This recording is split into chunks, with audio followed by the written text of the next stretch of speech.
Ladies and gentlemen, welcome to the 9 p.m. English News edition brought to you live from RTD channel.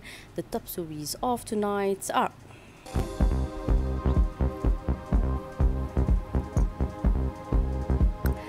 Prime Minister Abdul Qadir Kal Mohammed led the ceremony marking the signing of the first archives transfer. The Minister of Commerce chaired the second meeting on logistic facilitation for regional integration. On the international scene, Gaza faces a growing humanitarian disaster with over 66,000 deaths reported.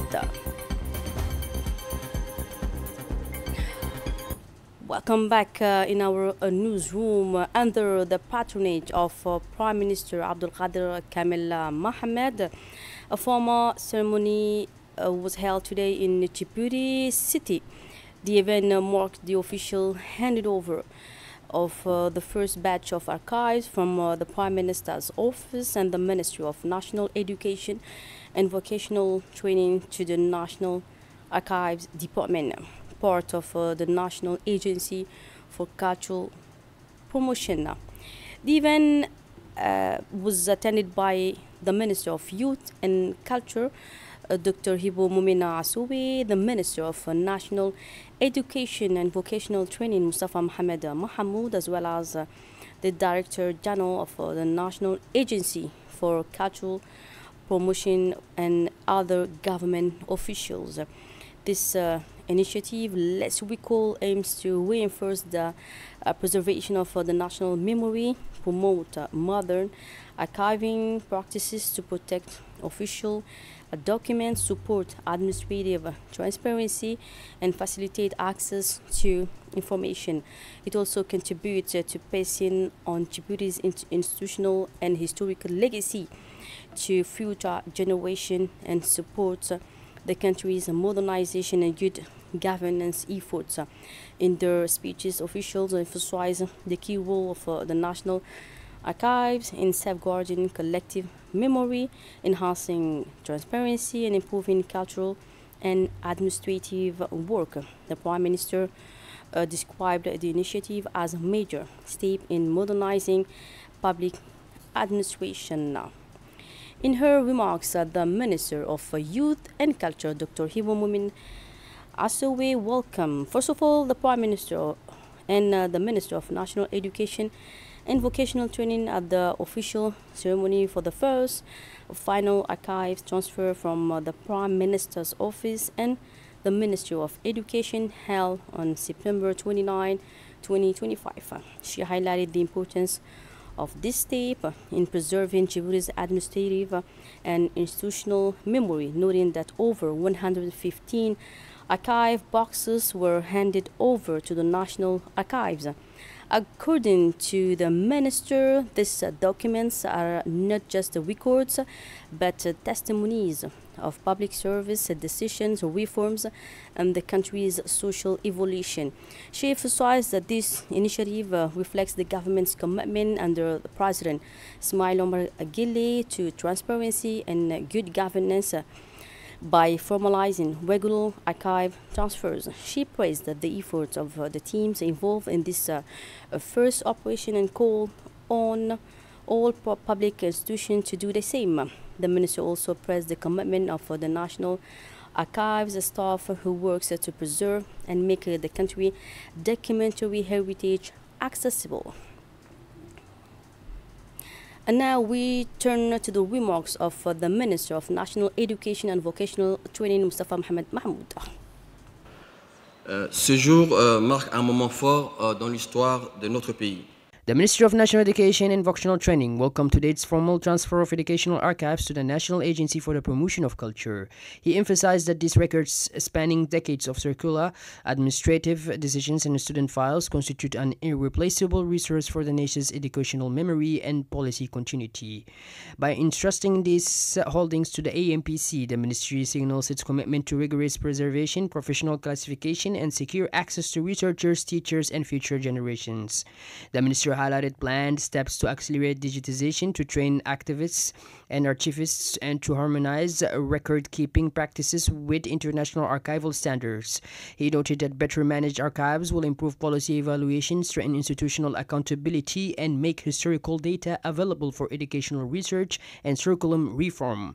He also underlined the human dimension. Preserving the stories of schools, teachers, and learners is part of respecting Djibouti's social and cultural heritage.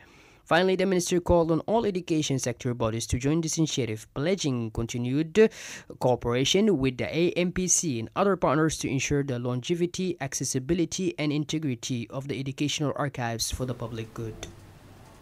Prime Minister Abdul Qadir Kamel Mohammed, who presided over the ceremony, said that the archives are an important source of information. Let's hear it from the Prime Minister. Les archives sont en effet des sources primaires essentielles pour comprendre effectivement l'histoire d'un peuple.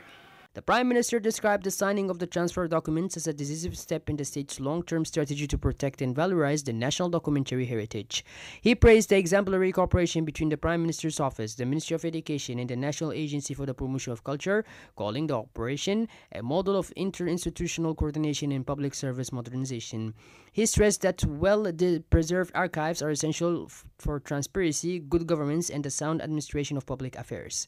The Prime Minister announced that the government will support the AMPC with the legal, technical, and financial resources required to conserve, catalog, and digitize public records.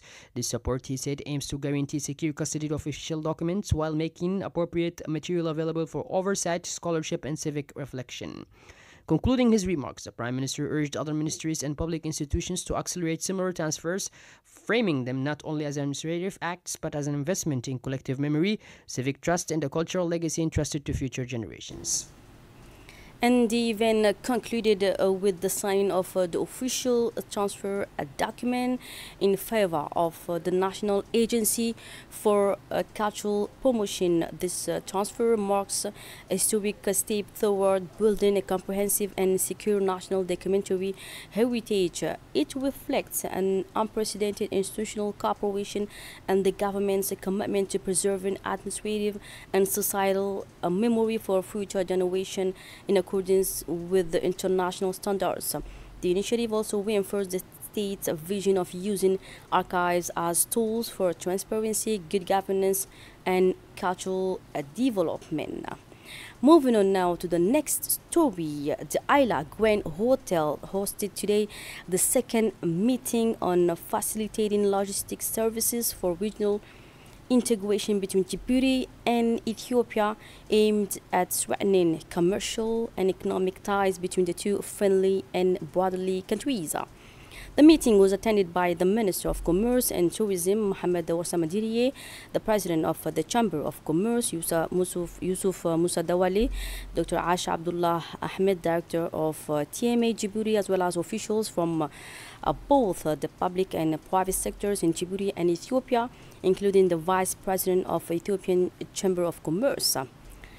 Discussion focused on improving transport corridors and simplifying customs procedures, enhancing public-private partnerships, and introducing technological solutions to better track goods. Let's recall that this meeting follows the first one held in March 2023, where the ministers of transport and logistics from both countries agreed to reinforce cooperation in the transport and logistics sector. This initiative are part of a broader bilateral framework aimed at reducing logistic costs, improving bilateral trade flows, and promoting regional economic integration for the benefit of businesses and citizens in both countries. Sectoral Association, it is my great pleasure and honor to warmly welcome you to this exciting second business boosting conference. We extend our heartfelt gratitude for dedicating your valuable time to join us. Your presence today reflects a strong commitment in advancing collaboration, innovation, and growth of the logistics and trade sector in our region. We deeply honored to organize this important conference in partnership with Ethiopia Chamber and Djibouti Chamber of Commerce and our valued stakeholders and partners. Together, we have brought under one roof policymakers, business leaders, academicians, and our Chamber of Commerce members to share knowledge, strengthen network, and create new opportunities. Let's now listen to the Vice President of the Ethiopian Chamber of Commerce, followed by the head of EU cooperation in Djibouti. Ethiopia and Djibouti share more than trade. We share a common destiny. The Ethio-Djibouti corridor is far more than a physical route linking the two countries. It is the lifeline of our regional integration, a bridge of cooperation that strengthens our people's bonds and future. By enhancing its efficiency, resilience, and inclusiveness, we are investing in a robust economic ecosystem, one that creates decent jobs, involves competitiveness, and ensures that trade serves as a driver of shared prosperity. Conferences such as this are not merely forums of dialogue. They are platforms for action. They enable us to align institutions, address bottlenecks, and harmonize standards so that trade and investment can flow more smoothly. First of all, I would like to present here the regards of my ambassador, Dr. Denisa Elena Ionet, who I have the pleasure to represent here today.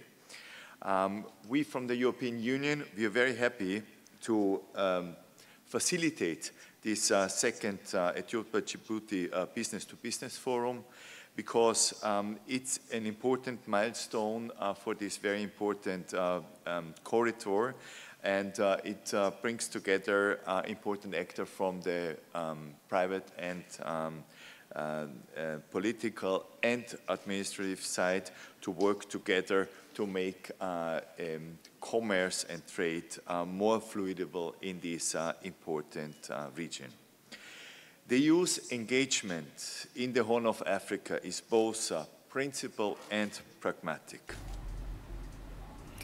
Taking the floor, the president of the Djibouti Chamber of Commerce, Yusuf Musa Dawali, said that today they are gathered in Djibouti at the heart of a strategic region that connects the Horn of Africa with the rest of the world to reflect dialogue and continue working towards a stronger economic integration between the two countries. He called Djibouti and Ethiopia a role model for regional integration in East Africa. He noted that the European Union's support for this project reminds them that their partnership is not only bilateral but also contributed to the broader vision of the African continental free trade area. Djibouti and Ethiopia play leading roles in this organization. He addressed the audience, saying that the future of their economic relations depends on their ability to work together with determination and sincerity. He concluded by saying that the Djiboutian private sector is committed to playing an active role and helping achieve this common goal.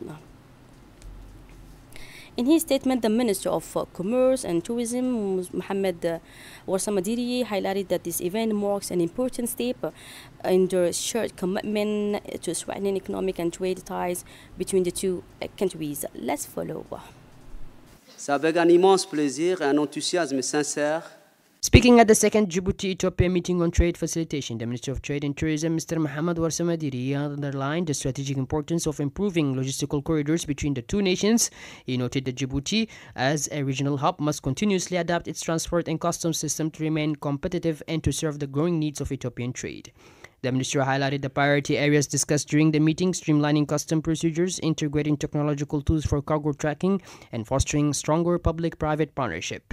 He stressed that these measures are not only technical reforms but also levers for lowering trade costs, stimulating private investment, and creating opportunities for businesses on both sides of the border. Looking ahead, we affirm Djibouti's determination to work hand in hand with Ethiopia and regional partners, ensuring the logistical integration becomes a driver of economic resilience, regional stability, and shared prosperity. And now, the Djibouti Port and Free Zones Authority is improving its work at the port by adding 2 new modern tugboats. These tugboats will be used at the Jura Port and the Demajok Oil Terminal.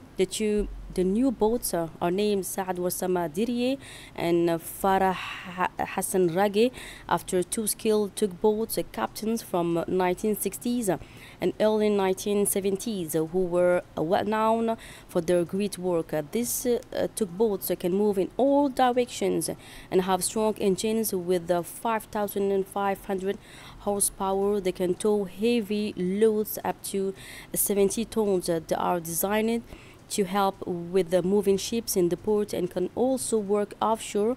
This makes the port operations easier and safer.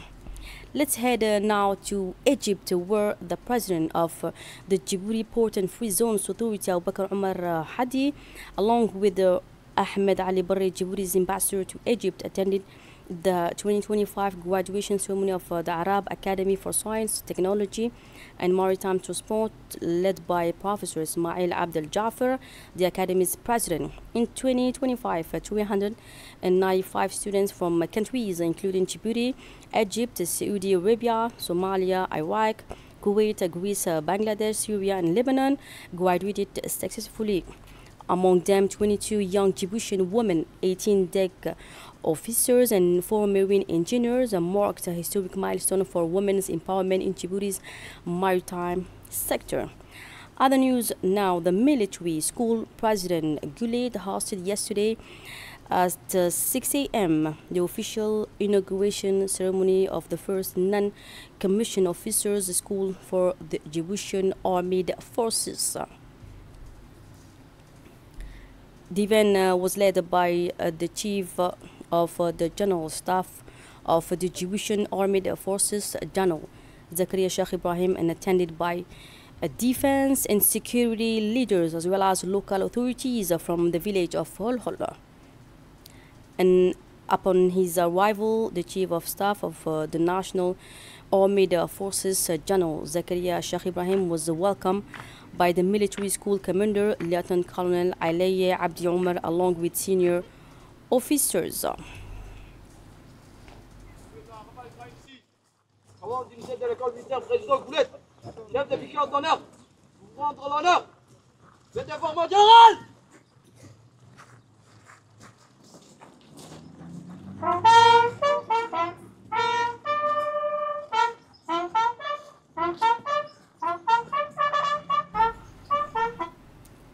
And after a formal inspection of the school's personnel, the chief of the general staff saluted the civil and military authorities present, symbolizing the importance of this historic event for the development of the Djiboutian Armed Forces.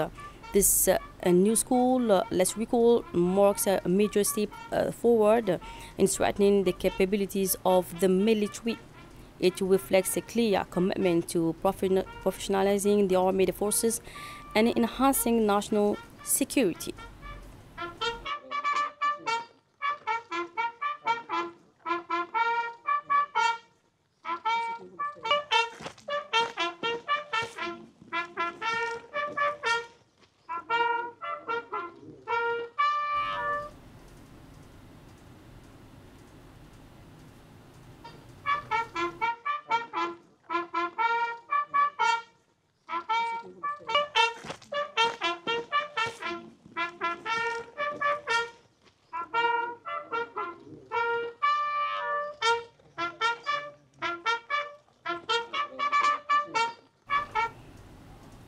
And thereafter, a detailed briefing was held inside the meeting hall to explain the new organizational structure of the first non-commissioned officers school for the armed forces. The briefing covered the school's rules, structure, and objectives in the training personnel for the Djiboutian armed forces. The first class, consisting of 307 students and NCOs, marks an important milestone in the history of the armed forces, both in size and in female participation, with the women making up 15% of the total, or 47 female students. This group is receiving intensive training aimed at improving the quality of military service and boosting teamwork within military units. This phase is a key stage in the professional development of each of the 307 students. It serves as an essential opportunity to gain experience, build leadership skills, and strengthen a sense of responsibility, making this class the backbone of future combat units in the National Armed Forces. Following that, the Chief of the General Staff of the Armed Forces inspected the personnel of the military school located in Hol Hol, accompanied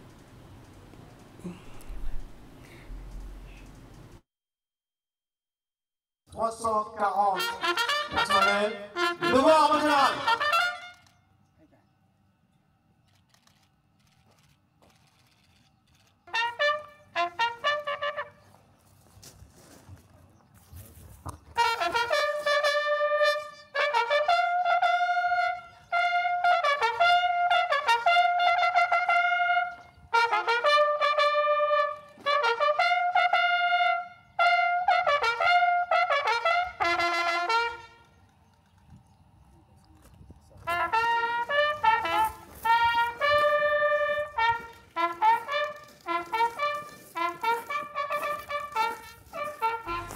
And as you can see, the General Zakaria Sheikh Ibrahim inspected the personnel for the military school located in Hol Hol, accompanied by the strictly disciplined and non-commissioned officers, student trainers, and supervisory staff. This symbolic scene reflected the spirit of discipline and teamwork that defines the first class at the school. This training represents a true beginning in forming a distinguished national cadre based on the highest standards of professionalism and excellence, while ensuring full participation of women in the national defense system, and reinforcing unique military traditions that reflect Djibouti's identity. The military school stands as a cornerstone in building a lasting institution for the armed forces, where skills, values, and team spirit come together. It prepares graduated classes to carry forward this rich legacy, with their names recorded in the national defense history as a new generation of competent Djiboutian soldiers, loyal to their country and proud to serve it.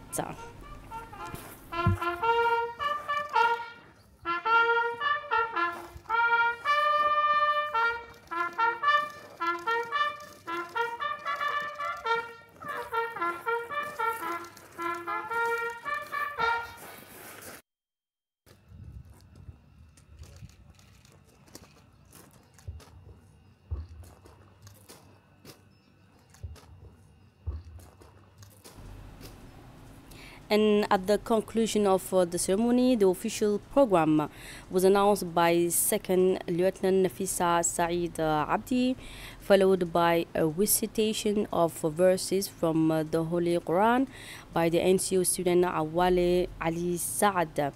And then Lieutenant General Zakaria Sheikh Ibrahim, Chief of the General Staff of the Djiboutian Armed Forces, delivered his official speech to the audience. The Chief of Staff unveiled then the commemorative plaque marking the establishment of this new military institutions. In his speech, General Zakaria Sheikh Ibrahim paid a vibrant tribute to the non-commissioned officers and school officials, emphasizing that this inauguration represents a strategic milestone in the development of the Djiboutian Armed Forces. He then affirmed that the school is a historic landmark for Djibouti and its military. في السماوات والأرض وهو العزيز الحكيم له ملك السماوات والأرض يحيي ويميت وهو على كل شيء قدير هو الأول والآخر والظاهر والباطن وهو على كل شيء عليم هو الذي خلق السماوات والأرض في 6 أيام ثم استوى على العرش يعلم ما يلج في الأرض وما يخرج منها وما ينزل من السماء وما يعرج فيها وهو معكم أينما كنتم والله بما تعملون بصير صدق الله العظيم. بسم الله الرحمن الرحيم. In this highly symbolic place, the President Guled School, to proceed with the official inauguration of the School of Non-Commissioned Officers of the Djiboutian Army. This ceremony also marks the birth of a new generation of intermediate officers, the first cohort consisting of 307 student non-commissioned officers, including 47 female student non-commissioned officers, who are about to begin a rigorous training program in the service of the Republic and its institutions. The President Guled Military School was created in 1977 with the primary mission of providing initial training for recruits and enlisted personnel. Over the years, it has helped forge the foundations of our army and instill the values of discipline, loyalty, and patriotism. The Chief of Staff ended by saying that this new group of officers will stand for hard work and will continue the message of strength and love for the country in our armed forces. We listen again to the General Staff. Cette cérémonie marque Today, it enters a new phase in its history. Its organization has been restructured to host the School of Non-Commissioned Officers. I wish to congratulate all those who contributed directly or indirectly to the design and establishment of this new NCO school, the supervisors, trainers, civilian and military authorities, as well as the entire population of Holhol who supported this important project. I also extend my encouragement to this first cohort. Know that you carry on your shoulders an immense responsibility as non-commissioned officers of tomorrow, and you will be the backbone of our army, the essential link between command and the troops. And after a moment of fellowship over a refreshment, the Chief of the General Staff officially inaugurated the institution by unveiling the commemorative plaque symbolizing the birth of this new military establishment. Before returning to the capital, he greeted the officers and staff of the school, emphasizing that this inauguration marks a strategic turning point in strengthening Djiboutian armed forces. tobabar lagu siiyo saraakiil ku-xigeenada ka tirsan ciidamada qalabka sida qaybooga kala duwan guud ahaan dalkeena waana markii ugu horeysay taariikhda waddankeena marka laga hadlo ee dugsigii saraakiil ku-xigeenada laga daafaro waana qayb ka mid ah rabitaanka siyaasadeed ee madaxweynaha dalkeena mudane Ismaaciil Umar Geele ahna gudoomiyaha golaha xukuumadda iyo madaxa sare ee ciidamada dalkeena waxaana ka soo qayb qaatay saraakiil sare oo ay ka mid yihiin sida agaasimaha guud ee ciidamada booliska Korneyl Cabdiraxmaan Cali Kaahin Korneyl Maxamed Jaamac Ducaale taliyaha ciidamada ilaalada jamhuuriga iyo saraakiisha sida Korneyl Maxamuud Muuse Maxamuud Dahaye agaasimaha xafiiska bandamiska ee dalkeena iyo waliba saraakiil ay iskugu jiraan rayd iyo military iyo madaxda gobolkani Cali Sabiix gaar ahaan kuwa tuuladani Korneyl Caleeye Cabdi Umar oo isagu ah madaxa dugsigan tobabarka military ee President Guleed ee degmada Holhol ee gobolkan Cali Sabiix waxa sidoo kale uu joogaa agaasimaha guud ee ilaaqaadka caalamiga ee ciidamada qalabka sida Djibouti ee DGR loo yaqaano Korneyl Ibrahim Sekariya Sheikh Hambaliyo guud ahaantood. In the field of health now, as part of the strategic project, Immediate Delivery, the National Center for the Procurement of Medicines and Basic Medical Supplies, launch the quarterly distribution of medical supplies, medicines, and consumables in the Oboh region, following successful distribution operation in the Arta and Tajura regions. CAM teams led by the Director General continued their mission in Oboh. Delivery trucks arrived at the Oboh Medical Center Regional Hospital, where they were received by the prefect of Oboh region, Musa Adan Migane, deputy head of the regional council Ahmed, the areas chief medical officers Dr. Hassan, and local teams responsible for receiving the orders. This phase marks the start of a coordinated logistical tour supplying primary health centers across various regions within districts within the Oboh region, supervised by the Ministry of Health. The project aims to ensure continuous availability of medical products, improve access to health services for all residents, enhance distribution coordination throughout the region, and reduce stock shortages, especially in remote areas. On the regional scene now, Tanzania is boosting its sports infrastructure ahead of the 2027 Africa Cup of Nations. Hinda tells us more. Tanzania is strengthening its sport infrastructure in preparation for the 2027 Africa Cup of Nations. Tanzania continued its intensive preparation to host the 2027 Africa Cup of Nations with a focus on developing sport infrastructure across the country. This effort included heavy construction of new stadium in the sites of Orisha, Dar es Salaam, and Dodoma, as well as the modernization of existing stadium to meet international standards established by Confederation of Africa Football, CAF. The Tanzanian Ministry of Sport stated that this project aimed to strengthen the country's capacity to host a major competition professionally while supporting the development of local sport and encouraging young people to participate in various sport activities. Hosting the African Cup of Nations also represents an opportunity to promote sport tourism in Tanzania, with thousands of visitors accepted from various African countries, boosting the local economy and creating new investment opportunities in the hospitality and service sectors. The government stated that these preparations are part of broader strategy aimed at strengthening Tanzania's position on the African and global sport scene, while also encouraging regional integration through the organization of major events attracting players and spectators. And as mentioned, the top stories, Gaza faces growing devastation and a worsening humanitarian crisis with over 66,000 reported deaths since October 2023. More in this report. At least 66,000 Palestinians have been killed since October 2023 in Israel's genital war against the Gaza Strip, the health ministry announced Sunday. In a statement, the ministry said that 79 bodies, including 2 recovered from the robbery, were taken to hospitals in the past 24 hours, while 379 people were injured, bringing the total number of injured to 168,162 since the start of the Israel offensive. Many victims remain trapped under the rubble and on the road, with the rescuers unable to reach them, it added.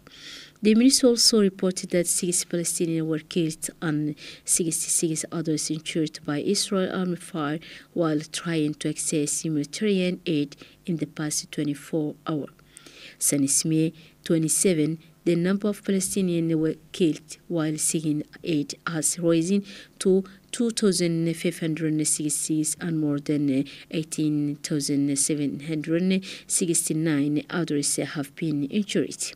The Israel military estimated its attack on Gaza on March 18, killing 13,173 people and injuring 56,121 others, violating a ceasefire and prisoners exchange agreement reached in January.